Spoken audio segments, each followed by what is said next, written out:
talk about a rival of a mind that is respected throughout Trinidad and Tobago. He's a former president of the Law Association. He's Senior Counsel Martin Daly. Mr. Daly, sir, good morning to you. Good morning, Rennie. Good morning to your listeners. It is always good to have you, this morning being no exception. 2 years later, the economists, the politicians, the pollsters are all weighing in on the performance of the PNM, the current government. I do, as a columnist yourself, I have to ask you this question. How do you grade the last 2 years, sir? Not entirely promising. But, I have a different point of view about all this assessing the last 2 years. Yes. Because essentially, from at least for 2 or 3 decades, in fact, for most of our time since independence, we are making the same mistakes. So it's got to the point now where it doesn't really matter who's in power. We're going to have the same trouble because we are applying the same old structures, governance structures, and the same old principles, and nothing is changing. So I took the view a long time ago that basically the election is a contest to see which party can get their hands on the national cash register and then use it for their benefit and the benefit of their supporters. We're not discussing anything relevant in terms of policy. A good example is these service commissions. It clearly is a system that doesn't work. Mm-hmm. And until this morning, I think there's something in the newspaper. I'm not hearing any discussion about how we should change that. We're using something that has clearly failed. That's just one example. Ramesh Diosaran is making it very clear, our listeners, this morning, that it is time that we scrap the PSC. He is saying that it has proven to be ineffective. Convoluted is the word he used, and we've got to find a fast way around it. We take so long to get a police commissioner, a deputy police commissioner, and get anything done at some phenomenal costs that it is not worth it. That is what my guest is referring to. Instead, Mr. Diosaran is suggesting the The Oversight and Management Board, a POMB. Just had to let our listeners bring them on speed with that, Senior Counsel. Well, yes, but one has to be careful that I haven't read it in detail, but one has to be careful that POMP, pump, which is 2 letters short of pompous, that pump doesn't do apply the same way of doing things and apply the same mode of governance. And so I don't know all these oversight boards. The problem with all of these boards, and of course everyone knows my views on the state enterprise, problem with all of these boards is where are you finding people, A, willing to serve, B, who are competent to serve, and C, who are going to act independently of the pressures that the politicians put upon them. You made 2 points there, and one of them I'm going to pull out early. I want to go into the first one you made a moment ago, where you say you really just see the political parties as people saying, I'm going to get my hand into governance. That is a rather jaded view for someone as learned as you. Wouldn't one be saying, surely, Mr. Daly, there are those who are really willing to serve the nation? Well, even if I'm not disputing that they're willing to serve the nation. Conscientiously. Yes, but the fact is, to get anything done, they have to use these antiquated systems. And so with the best will in the world, if you come in with a clean mind and a clean soul into politics, you get bogged down in all of these things.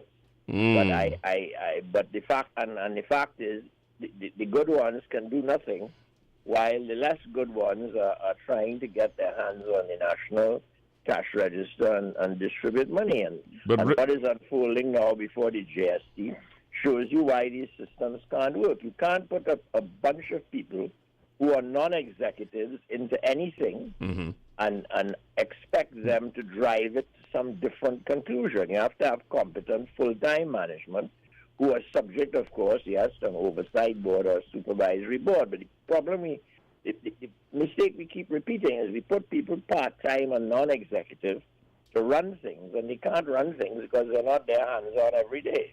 There's also the problem, sir, of when if I took what you're saying and I have no argument with it, all the evidence point that you are correct, that the template is something that has to be revisited or scrapped. It most of the times when you try to do that, people are adverse to such what they will call draconian action. They say, well, you've got to find ways to tweak it, because if you ripped up the roadway, the surface as it were, you are disrupting too many things, and for continuity, you've got to leave it and do a tweaking situation. So is it wrong for folks to take the position of the evolution is against the revolution, is my question. But I don't think we are evolving. I think we are standing in the same place, making the same mistakes and getting the same outcomes.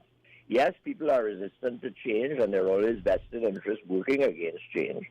But we are standing still in the same place and with the same outcomes.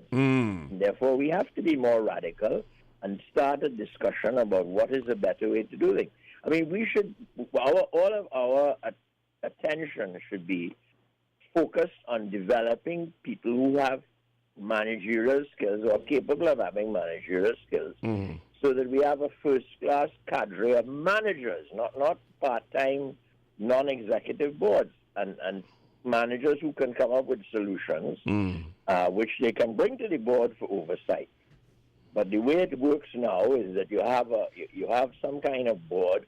The chairman is usually more powerful than everybody else on the board and is a conduit to the politicians, and nothing gets done. And meanwhile, the competent managers are stymied, because anything they want to do, they have to, even though it's day-to-day management, they have to run it by the board.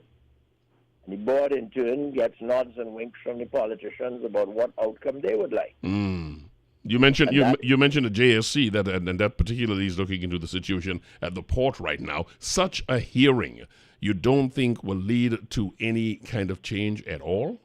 Well, I am very impressed with the JSC system for a variety of reasons.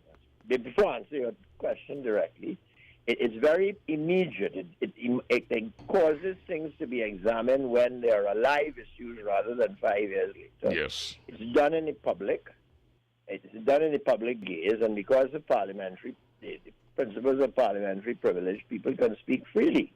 But they don't have any coercive powers. They can't fire people. They can only make recommendations. And that's where the pressure of public opinion becomes important. If something is revealed and the public doesn't like it, we have to apply concerted pressure to get it changed or to get the particular person removed. Such as, the best example we've had that in recent times is when a mayor of Port of Spain implied that a murder victim looked for it. There was a huge outcry and he had to resign. But unless we develop a culture of accountability and a culture of resignation, or when you are found wanting, we won't get anywhere, because the JSC has no coercive power. They can't fire anybody.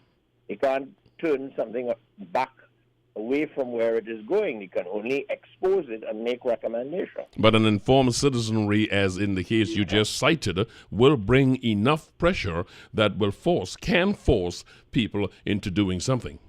Yes, not only an informed citizenry, but you also need to remove to rejig the economy so that not so many people are directly or indirectly dependent on the government for a job, in which case they're afraid to speak out. And that's the problem with this massive state enterprise system.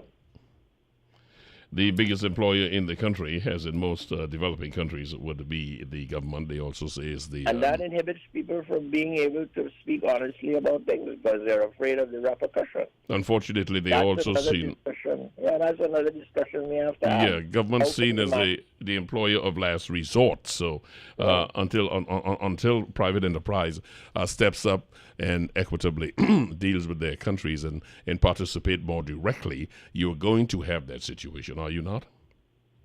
Yes, of course. Mind you, private enterprise itself has to be regulated. So, for example, the industrial court, I mean, it doesn't have, not everybody likes the industrial court or likes the way they do things, but that is a regulator on all forms of employment. And if the private sector had a bigger stake in the economy than it does, then such poor human resource practices that they have can be fixed by the industrial court, or they can be ordered to do things because the industrial court has coercive powers. But I don't understand why the private sector, well, perhaps I do understand it. You think it's being shaded again. The private sector doesn't seem to mind the government occupying so much space in the economy. I guess because the lucky ones among them are getting juicy contracts. You see, the more you say this, I'm always happy. It's always enlightening to have a conversation with you, because what it does, it sends us into so many directions that are just as important. You know, you can have a lot of things competing for number one, and they can be running parallel. That point you made about the private sector being comfortable with the government being the primary decision maker in the country as far as employment and so on. It raises that whole funny question of, at what point are we going to get serious about campaign financing reform? Well, of course, because that is the combination of the government being the largest employer and the largest procurer of goods and services, and no campaign finance. It's very easy behind the face, the official face of the state enterprise system. The people who made substantial donations by way of campaign finance get contracts in return. So ultimately, the taxpayer is providing the money to the person who is making contributions to the political party. And we have to discuss all of these things. And I mean, it is clear to me that neither side is really interested in bringing campaign finance legislation to a conclusion. It's just not happening. We have this dynamic here that happens. Senior Counsel Martin Daly and columnist who we are talking to, the privilege of having him this morning, as we do every time. This question of, you raised a point a moment ago, who are we going to put and who wants to serve? Now, when you look at those two areas there, and you look into Trinidad and Tobago is a small community, at some point or the other, you're going to have overlaps. And that is what the kind of overlap that folks would look at and say, well, Martin Daly can be doing so-and-so because he is so-and-so, and Rennie Bishop can do so-and-so because... But then again, when you're looking for the qualified people or the people who are best suited to the job, you may have a small pool to choose from. Or am I misunderstanding something majorly here? Not at all. You're raising another subject that is very near and dear to me, which is we've never sat down and had a proper discussion about what should be the rules of governance and the rules relating to conflicts of interest in a small country. We are forced to, we either voluntarily abide by or forced to use standards relating to governance and conflicts of interest that have been developed in countries of millions and millions of people, where you can find, if you want somebody to serve in a particular capacity, you can find someone who doesn't have any potential for conflict. That's almost impossible here.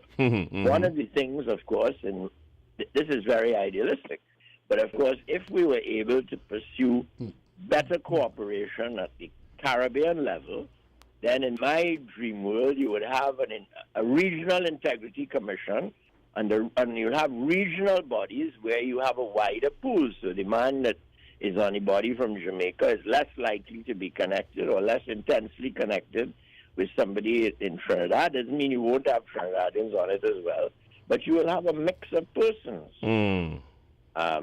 Then, of course, you have another difficulty we have is that because of the international rules relating to money laundering, from the moment you accept, you agree to serve, you become what's called a politically exposed person. Yes. And then your relationship with your bank becomes a living hell. And I don't consider that if I do service on a board, that I'm a politically exposed person. That is a concept developed abroad. And has absolutely no relevance to small countries like ours.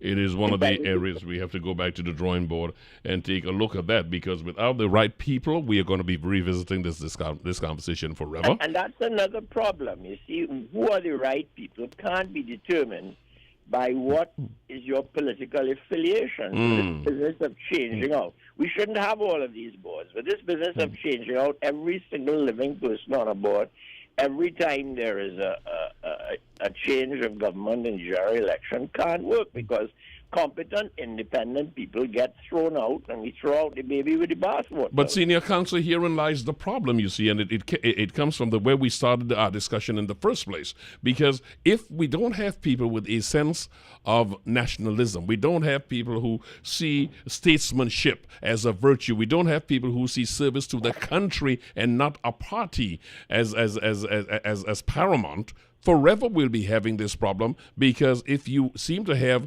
an agenda inimical to that of my party coming in, I have no choice but to remove you. Well, yes, but you see, I believe there are lots of people who qualify under the headings that you just gave about service to country, who do not have, or who are not so strongly politically affiliated that they will not make a decision that is neutral. But we don't see it like that. If you accept an offer to serve under one government, then people automatically assume you're an unqualified adherent of that party, and that is simply not so. And that's why we have to develop cadres of managers who are regarded as sufficiently neutral. And then we have to decide what are the checks and balances that we're going to put in place. I mean, Integrity Commission is a great idea on paper, but frankly, it doesn't work. And that's another thing. I'm sure there are people who might wish to serve, but are not willing to make these long declarations of assets, because it isn't anybody's business, and confidentiality is not, confidentiality is not what is the word I want? It's not the norm here. These things always leak out. That is being mild. And that creates another huge problem. I mean, at the end of the day, if I'm going to act dishonestly, filing a form with the Integrity Commission is not going to inhibit me. I'll just find a way of taking the bribe and salting it away somewhere. How are they going to find me?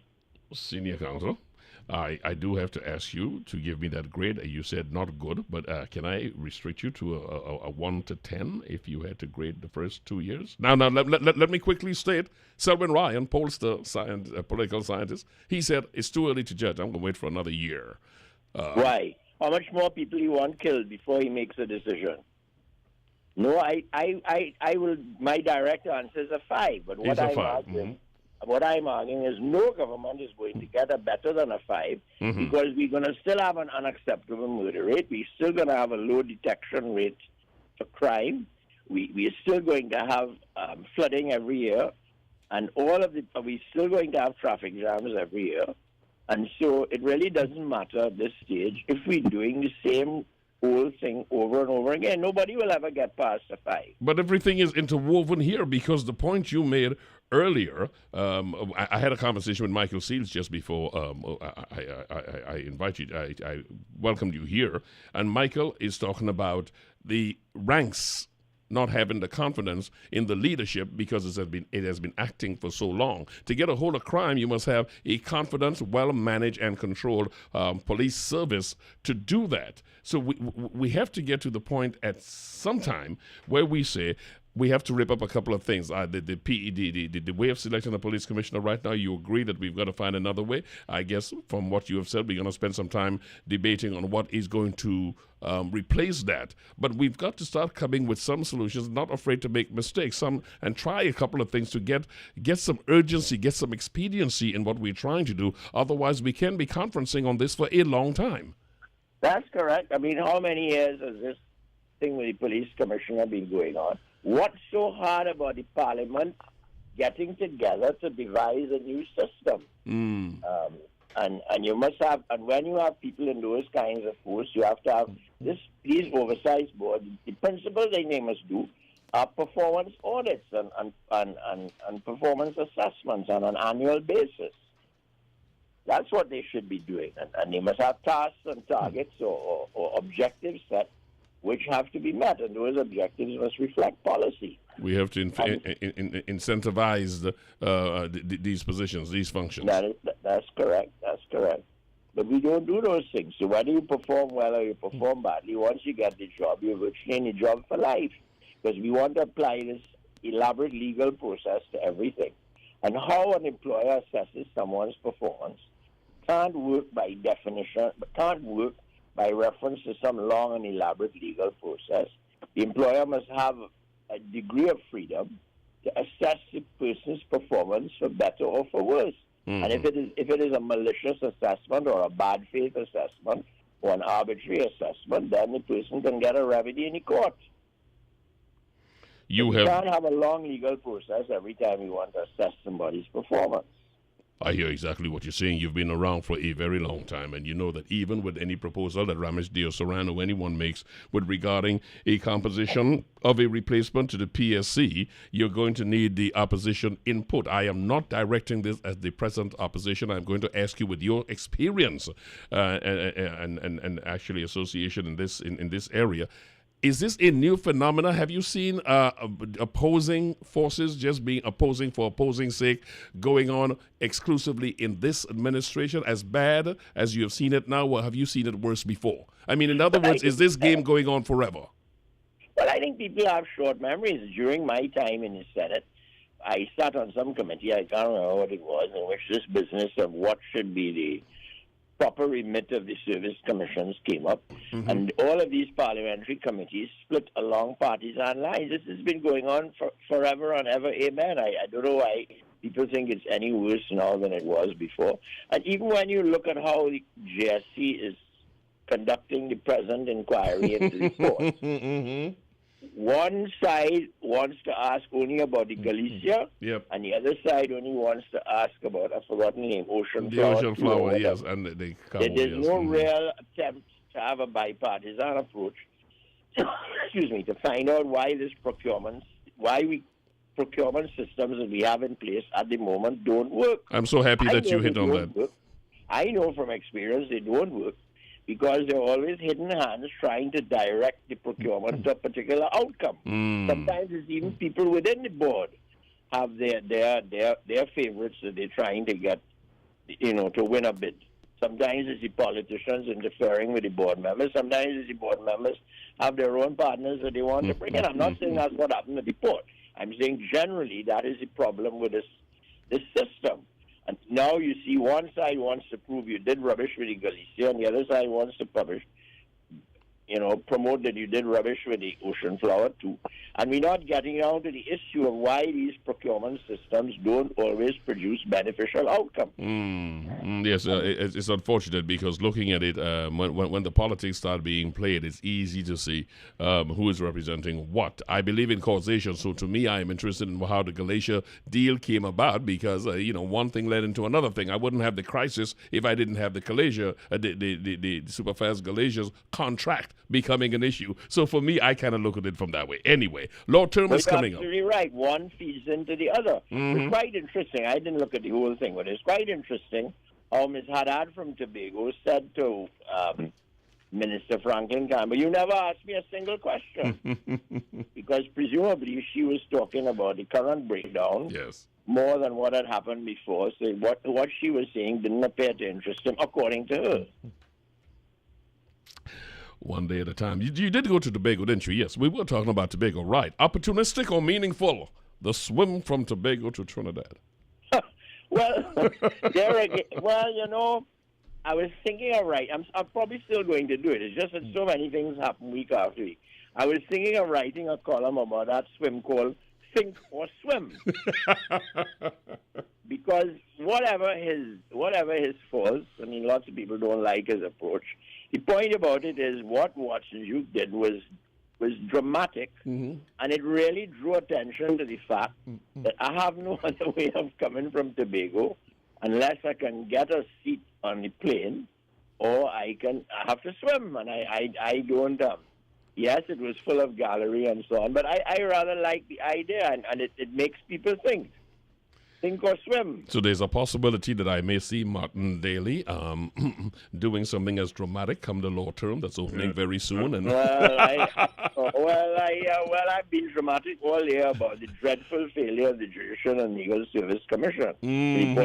People keep saying to me, "Why are you harping on this?" But if we start messing around with judiciary, we're going to have even bigger problems. But it really, take a simple thing. Like, if you book a flight for Tobago and you don't show up, then you're allowed to use the credit, so to speak, of that flight at some other time. And they keep talking about penalties for no-shows and penalties for booking or not showing up, when it is obvious that people are hedging their bets. They're booking a flight that they maybe not even 50% likely to take, but they're booking it just in case they want to go at that time. And so all of that has to be discouraged, and people must book us. If you don't show up unless you produce a medical certificate or something of that kind, you have to pay a penalty. I concur 100%. But it's just being talked about. That's a simple management decision within Caribbean Airlines. Yes. And it will cut out this business of the flights always appearing to be full. Every time I go to Tobago, I go early, and, I don't know, 7 times out of 10, you ask the check-in person, is there room on an earlier flight? And there is room. Now, why is that? Because of no shows all day. Then, of course, on the long weekends, you have a different kind of problem. And it can't be that this using the jet to sweep up all of the people who can't get on is a kind of ad hoc decision. That has to be a firm decision. Those are simple management decisions that on a long weekend at midnight, a jet is coming to take up all the standbys. Mm-hmm. But there's certainty about it instead of people being angry. And these are simple management decisions. And it's also not rocket science because it obtains all over the world. You don't show up for your flight, you pay a penalty. Plain and simple. Yes. And if you change your flight, you have to pay a penalty. Precisely. I mean, the current system allows people to make kind of what-if bookings. What if I want to go to Tobago for New Year's? What if I want to go to Tobago for Easter? And they make a what-if booking, and then don't show up, and then other people who want to get on have to go standby. Mm-hmm, mm-hmm. Those are just some of the things. Whenever I get senior counsel here, there's just so much to talk about. But then again, I watch his time and I watch what we're going into. I do want to do a quick jump into something. And this has to do your position with the Law Association, you being a past president, asking members to not compromise the office of the DPP and that of the judiciary by making comments in the public domain. And they were dealing directly to the utterances of 2 of their members post the arrest of the first Attorney General of Trinidad and Tobago to be charged. What is your view on the Law Association saying you're undermining the DPP and the judiciary? Well, I dealt with that in my column today. My position is simple. It was very useful to remind people that someone is under our system, someone is innocent until proven guilty, and you mustn't have a sort of public slanging match about whether a person charged really is guilty or not. That's a useful reminder. But the part to which I took objection, which I deal with in my column today, is I don't think it's the Law Association's place to tell practicing journalists who they should and should not interview. That's a matter for the journalist and the editor, not for the Law Association. And I think they kind of went off the rails there, and I've said so in my column today. Be sure and grab the column, listeners. It's in the Express today. Martin Daly, senior counsel and columnist, I hasten to add. So as far as you are concerned, this time nobody should be telling anybody to shut up. Not really, except in the limited way that you must shut up in pronouncing on the guilt or innocence of somebody who's before the court. You should shut up about that. But you can't tell working journalists who they should and should not interview about the implications of the arrest and prosecution of a high-profile politician. People are bound to discuss that and are bound to have views about it. I don't think you can stop that discussion. What you have to ask them to do is to have that discussion in a way that does not imply guilt or innocence. It's a very thin line, but it has to be observed. We can't be telling practicing journalists what they can and cannot do. Be judicious is what the former president of the Law Association of Trinidad and Tobago is saying should be said to folks, but you can't tell them to shut up. Senior Counsel Martin Daly and columnist, thank you so much for taking the time to be with us today. So it's always good hearing from you. Well, thank you, Rennie, and good morning to your readers. I hope they have a crime-free day. Well, I hope so, too. I know, of course, we will join in those Trinidadians who are concerned about their relatives in Florida because they're being slammed right now. Yes, and the whole other islands in the Caribbean have been very badly mashed up, and we have to consider ourselves lucky that we don't have hurricane. Thank you. You will, of course, have observed that one of our members of parliament said he was in Florida, and he'd be attending a hurricane party. Whoa, well, we I don't know how that, I don't know how that aye. encourages people to be serious about anything, you know. I agree with I that. hope that's a good party. I hope it's nice. That is I hope most the pain unfortunate. falls Yes. in whatever he's drinking. We can find ways to bring attention to something without being frivolous or thinking this is the only way to do it. Senior Counsel, thank you so much. I've got to make a switch around here, but thank you so much. I understand you have a guest. Thank you very much.